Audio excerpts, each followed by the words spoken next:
Welcome to the Social Work Rants podcast, providing a platform for social workers to share their stories. The podcast covers a wide range of topics, including mental health, social justice, policy, and the day-to-day realities of the profession. This season, season 9, will be focusing on the mental and emotional aspects of money for people of color.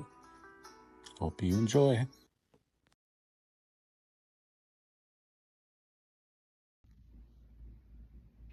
Hey, what's up, y'all? Before we get started, just want to let you know that this episode was recorded back in the summer. I finally got a chance to release it.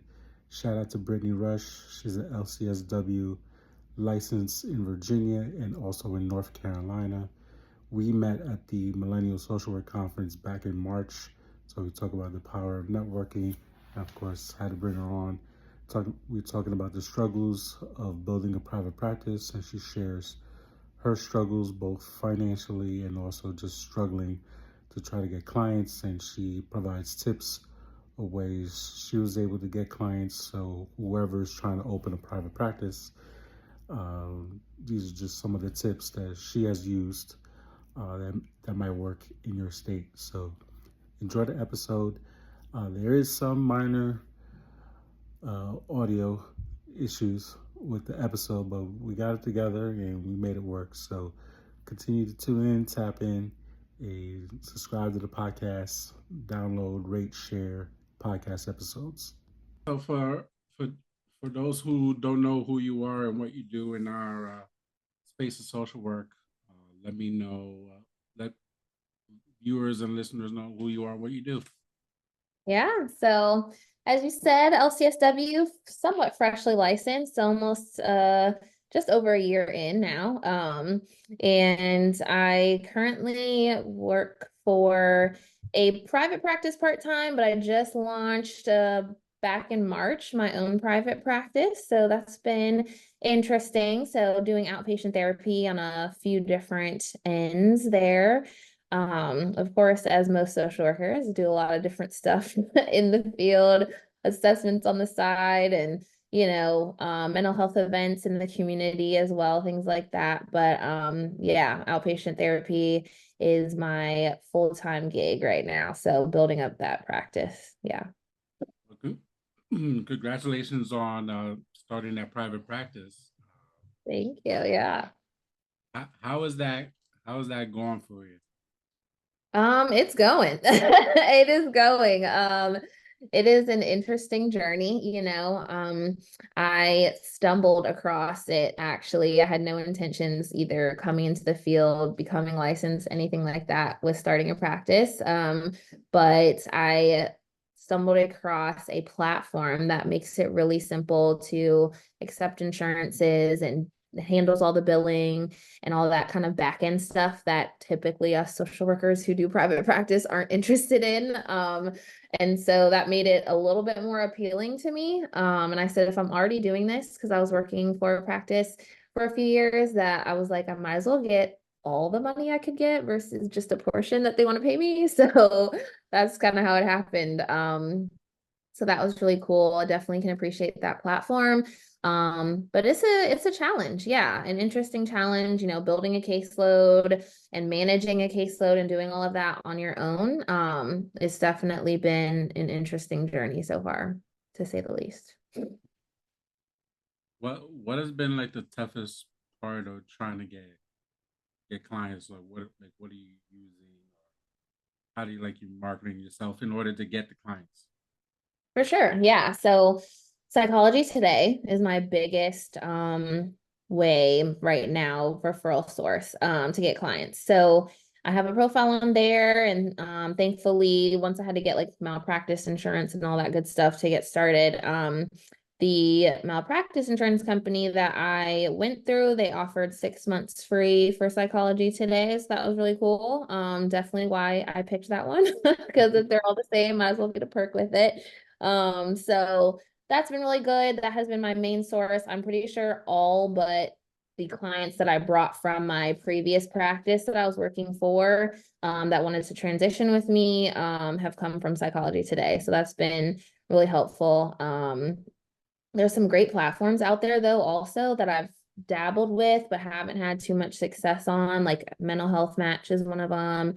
Um, and some other ones. I linked up with some local colleges in my area, and that's a good tip that I have for anyone looking to just gain more clients, whether that be their own private practice or if they work for a practice, would be to link up with some local colleges because they almost always have provider lists for when their kind of short-term services that they provide their students runs out, those sessions run out. They have a list that they pull from of local providers in the area that are accepting clients. So they almost always will be willing to add you to that. So that's good if you like to work with college kids.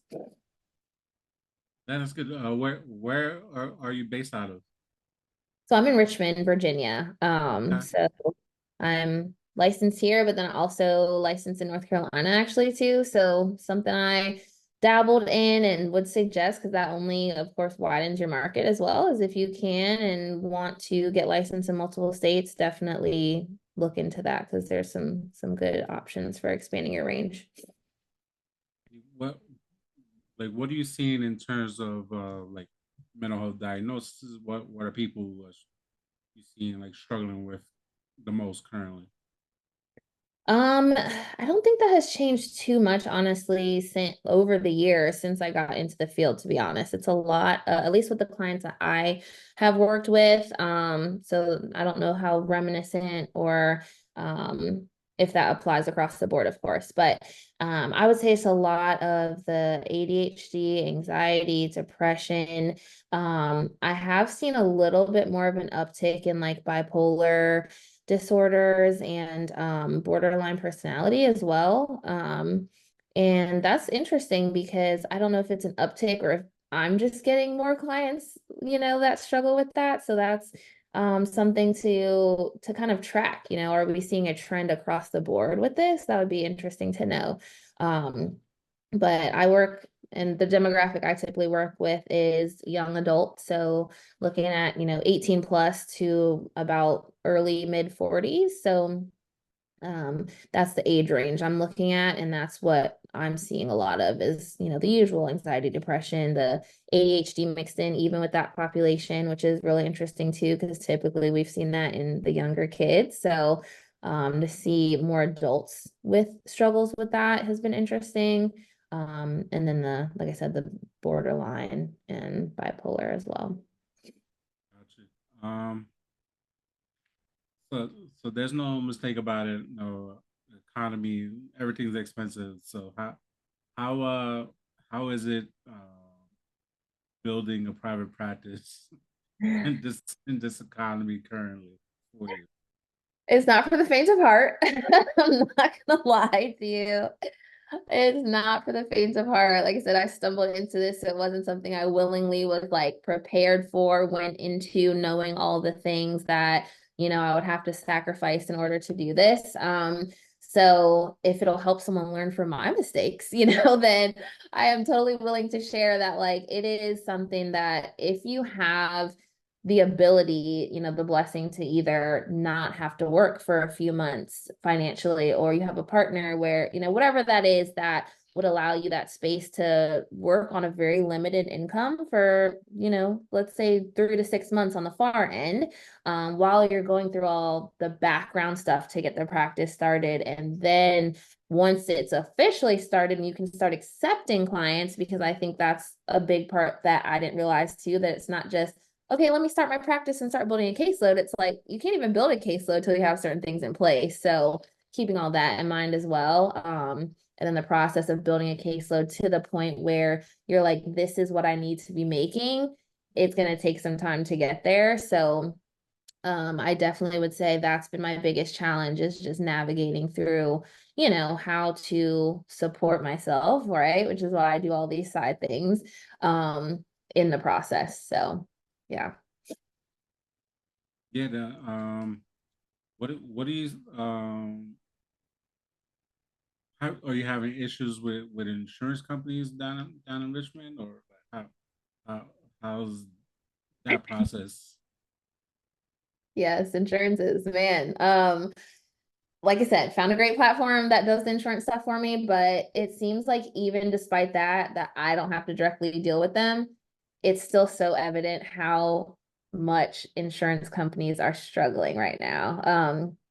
For example, and I won't name any names or anything, but there are some insurance companies right now that are, it's almost like they're on a freeze, like a hiring freeze type of situation, but I don't think that's the case. I think they're just really, really backed up, to the point where it's been since I launched in March, I've been credentialed with all of the insurances except for these two, which are all housed under one roof actually. And I still am waiting to get credentialed with them. So it's like I have a few clients that are still lingering around because I can't accept their insurances yet. So we're talking, 4 or 5 months in at this point. So yeah, they're struggling. A few of them are struggling right now. But overall, the process, I will say some highlights, working with insurances has been fine. I haven't had any issues on my end or clients' ends thus far, and I'm still fresh, of course, but it's been going smoothly, being able to accept insurances that I'm credentialed with, and the even through the third party platform that I'm using, it's been, the co-pays and everything have been correct on the client's end, and I get paid on time and all that stuff. So no issues, thank God, knock on wood, from that front. So can't complain on that front. No, that's good. And of course, using a third party platform saves you some headaches of dealing head on with insurance companies and all the paperwork and just all the back end stuff that, of course, social work grad schools did not teach us. When we try to say go start a private practice, but there's no business Right. acumen that's taught to us for those that want to get into private practice. So Exactly. Yeah. even though it seems to be a little bit of a shift now, a couple of people that I've talked to, but still, it's not enough that everybody already in the space and learning on the fly, making mistakes, got to learn taxes, and Yeah. it's a lot that goes into it. Even just, I'm not doing private practice, but just as a small business owner, like just these little Hmm. details and like it costs money and it's like it's just Right. a lot right now. So Absolutely. Absolutely. yeah, so let's go back to March real quick. The power of networking and meeting people at the Millennial Social Work Conference. I've spoken about this in the past. If you have never been there, you definitely need to go next year. And like, how was that for you? Like, you talk a little bit about your own experience about the conference. Yeah, absolutely. I love that conference. So that was actually, fun fact, my first conference ever, um, in or outside of the field. So I had no conference experience before that.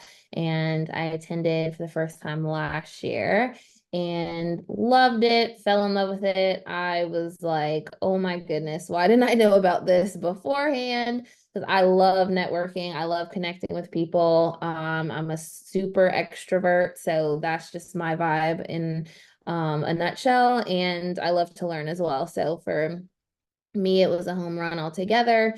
I think it was put together really well. Of course, from somebody who didn't have who had limited experience of conferences and how they were supposed to run. However, I felt so welcomed. I felt like there wasn't anything that I really could criticize. You know what I mean? I think it was done really well, and so that of course attracted me to come back. And with me being freshly licensed and everything, I was like, let me just try my hand at trying to speak, because I was at the time really trying to put myself out there a little bit more. So I took a flyer and I was just like, you know what, let me submit a proposal, and I got accepted. So that was cool and ended up presenting this past year. So that was really awesome and loved that experience so much. I spoke on the journey to licensure because I just felt like that was so prevalent in my life just then, and exactly kind of like we're talking right now. I wanted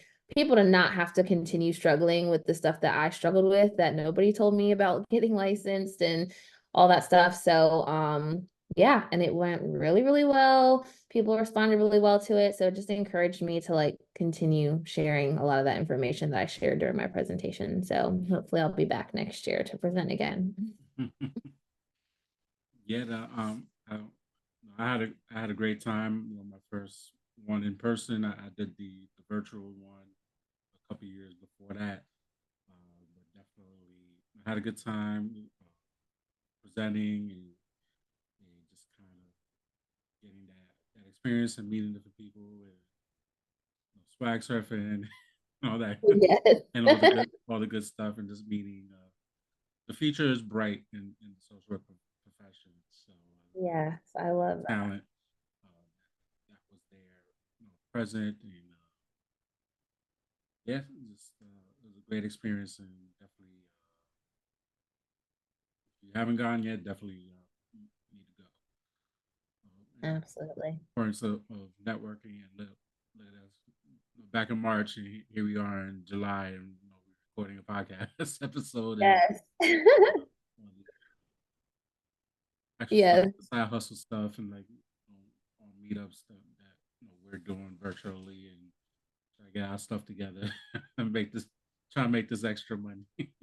Yes. Yes. We are all of us, I feel like are no strangers to the hustle mentality and the hustling life. So yeah, here we are. What? So we have halfway in the year. What does the next 6 months potentially look like for you? Yeah. It looks hopefully busy. I have a few conference presentations at the last 6 months of the year, not social work related, unfortunately, unless two applications that I submitted recently come through. Who knows? Fingers crossed for me. But yeah, hopefully some additional conference presentations or at least attendances coming up and continuing to build the practice. That is an ongoing front and job. Um, and then two, just continuing to do what fuels me because I feel like as much as I enjoy outpatient and it's cool having my own practice, it's also not the end all be all of the field, as we all know. There's so many things that we can do, participate in, so many different facets. So there's so many other things that intrigue me that I want to get into and get my hands in.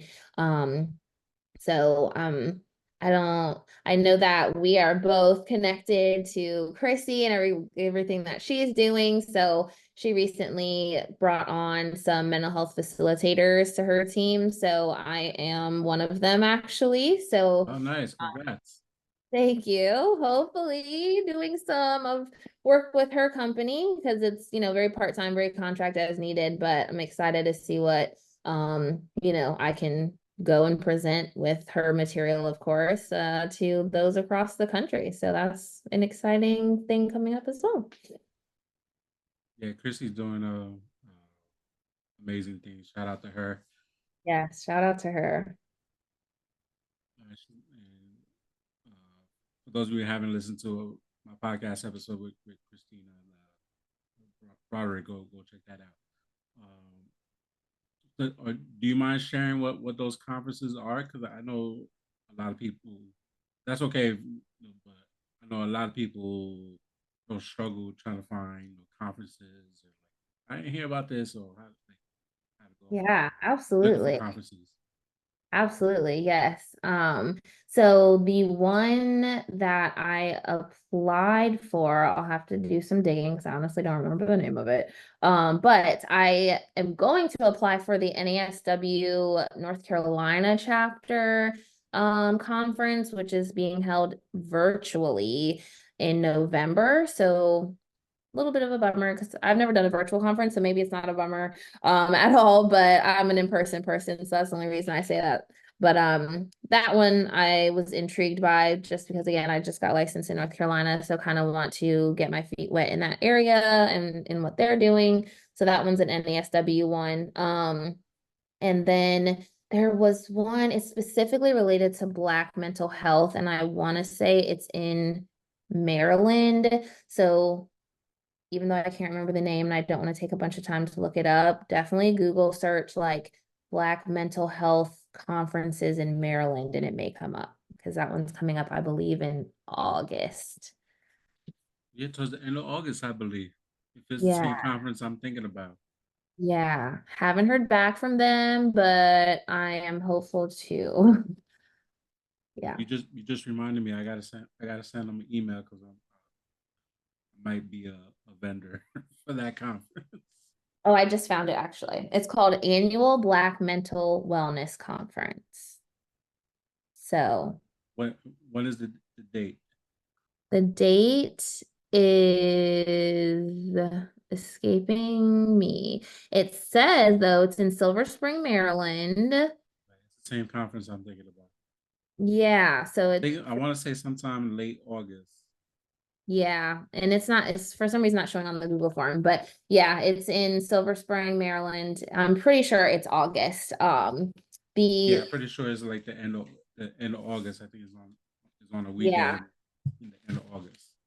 Yep, and the deadline for those to apply is July 5th. So that's Friday. Got a little time, depending on when you're hearing this, but if you want to apply. But if you hear this after, then you're a little late, but it's okay. You can still attend. So Still attending. From what I've seen, some good people who are running the conference and yeah, DC absolutely. folk, Maryland folk, Yeah. folks in Delaware, PA, show up and show out. Yes, absolutely. Well, it sounds like if you're vending there, we may see each other, hopefully. Yeah, I So mean that's the plan. Depending how much vendor fees can be expensive. So yes, they can. Yes, they can. Yes, absolutely. even like vending opportunities, when we're talking about where the conferences are, just trying to, as a small business owner, where the vending Yeah. opportunities are, and try to be intentional and not try to do everything because, like I say, it does cost money when you're like struggling to get clients and not having the Right. money. The money's going out, but the money's not coming back in. So I can exactly. Yeah. plus the travel time, that's like at least a couple hour drive Yeah, from where I'm at. So yeah, exactly. Things to consider. Yep. then Maryland, but it's close, like a few minutes away from DC, so might as well be DC. Right. Awesome. Where can people find you? So people can find me, I mean, I guess a lot of places, depending on what you're trying to find me for. If are looking for a therapist, I guess you can find me on Psychology Today. Still taking But clients? I am accepting new clients still, probably not for too much longer, fingers crossed. Because I am filling up, we'll say, but still at this point accepting new clients. Brittany Rush again. I mean, it's all my regular name and stuff on there. And in terms of my business endeavors, you can find me Rush Community Group everywhere. So, Rush Community Group on Instagram, Facebook, rushcommunitygroup.com is my website. So as long as you remember that, you can pretty much find me anywhere. Awesome, good stuff. Keep up the great work, and I'll see you around somewhere. Sounds good at a conference or on some kind of virtual platform sometime soon, Exactly. I'm sure.